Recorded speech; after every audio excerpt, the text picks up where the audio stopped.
네, 안녕하세요 여러분. 대만 사는 바로네 구생활입니다. 제가 잠시 한국에 들어와 있는데요. 대만 뉴스는 항상 중국 이야기 아니면 좀 특별한 토픽감으로 소개가 되는데요. 오늘은 좀 안 좋은 소식이 하나가 있어서 그거를 좀 이야기를 해드리려고 합니다. 30대 한국 남녀 커플이 대만 까오슝에 놀러 왔다가 살인사건이 일어났다는 뉴스가 있습니다. 사실 저는 이 사건을 한국에서 보도되기 전에 미리 보긴 했었는데요. 대만 뉴스는 좀 항상 걸러들어야 하는 게 있기 때문에 그냥 조용히 있었습니다. 그러다가 지금은 좀 여러 가지 이야기가 나오고 있어서 이야기를 해도 되겠다 싶어서 좀 설명을 드리는데요. 그럼에도 오늘 말씀드리는 내용도 제가 대만 언론을 좀 참고해서 말씀을 드릴 텐데요. 이게 전부 사실은 아닐 수도 있습니다. 다만 그 언론 뉴스를 바탕으로 좀 다양한 이야기를 한번 해드리도록 하고요. 그리고 아마 가장 궁금해 하시는 게 만약에 살인사건이 있었다고 하면 이 사람은 어떻게 되는 것이냐가 가장 궁금해 하실 것 같아요. 제가 완전하게 정확하진 않을 수 있지만 여러 가지 조사를 해보고 오늘 좀 말씀을 드리려고 합니다. 네, 사건 개요를 말씀을 드리면 한국 남녀 커플이 6년간 교제를 했다고 합니다. 6년간 교제한 커플이 대만 까오슝에 같이 놀러 왔고 귀국 후 하루 앞둔 시점에서 당초에 이 남자친구 김 씨는 여자친구가 전날 술을 마시고 잠이 들었는데 다음날 깨어나 보니 여자가 숨을 쉬지 않고 있었다라고 이야기를 했고요.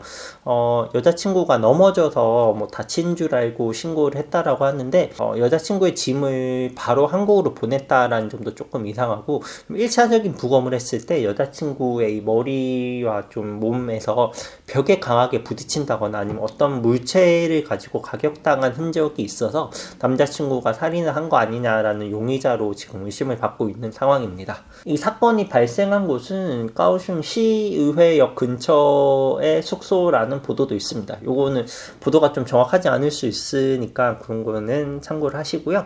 그래서 남자의 현재 상황은요, 지금 보석금으로 한 10만 대만 달러, 한국 돈으로 한 400 얼마 정도를 내고 보석금을 내고 일단 풀려나 있는 상태라고 합니다. 제가 여러 번 대만 경찰도 만나보고 법원에 가서 이런 형사건도 경험을 해본 결과 대만의 사법체계가 그렇게 호락호락하지는 않습니다. 그래서 어떤 다른 동남아처럼 돈을 주고 풀려난다거나 이런 일은 없을 테니까 아마 조사는 제대로 진행이 될 것 같고요.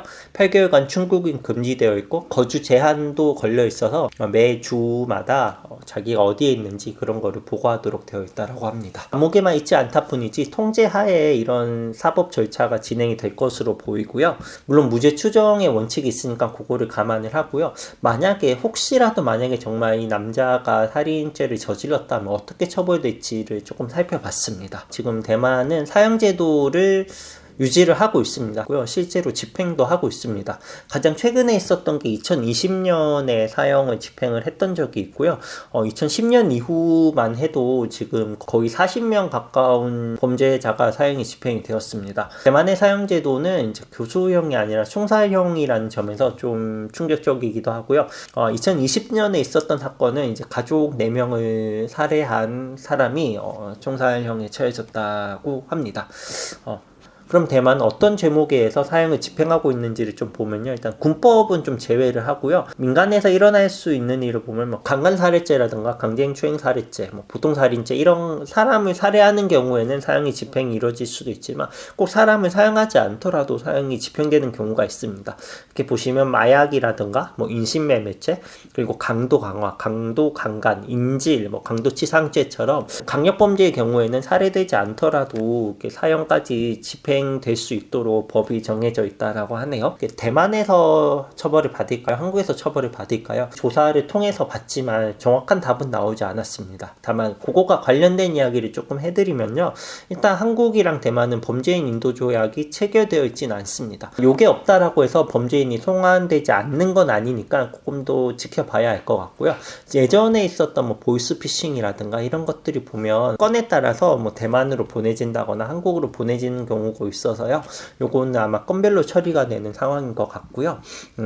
홍콩과 대만 사이에서도 이런 일이 있었답니다. 홍콩 커플이 대만에 놀러 왔다가 홍콩 남자가 홍콩 여자친구를 살해하고 홍콩으로 갔던 적이 있습니다. 대만으로 소환해서 처벌해야 한다는 이야기가 있었고요.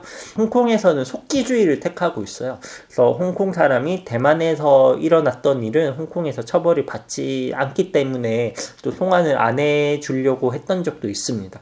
그래서 이번 한국 사건 같은 경우도 한국 사람이 대만에서 처벌을 받을지 한국에서 처벌을 받을지는 아직은 확실하지 않은 상황입니다. 제가 지금까지 대만에 있어 보면 한국인이 뭐 대만에서 그렇게 큰 문제를 일으키는 적이 많지는 않습니다. 한국 남자가 정당의 당사를 방문해서 돈을 훔쳐나갔다는 그런 일도 있었긴 했고, 또 한국의 자영업자가 식당에 온 직원의 친구를 뭐 성추행해서 성추행이다 아니다라는 이런 일도 있었고, 하지만 한국인이 대만에서 문제를 일으키는 경우는 그렇게 많지는 않거든요. 저도 대만에 7, 8년 살면서 한국인이 대만에서 살인을 저질렀다는 일은 처음 들어보는 거라서 어떻게 처리가 될지 이런 거 한번 살펴보고 여러분께 이야기를 한번 드려봤습니다. 그리고 뭐 지금까지 살펴보면 대만 언론에서 뭐 딱히 뭐 특별한 댓글이 달린다거나 뭐 여론이 형성되고 있는 상황은 아닙니다. 한국 이야기에 대해서 관심이 많은데 요거는 한국 사람들끼리 대만에서 있었던 일이라 그런지 큰 관심을 갖고 있는 상황은 아닌 것 같습니다.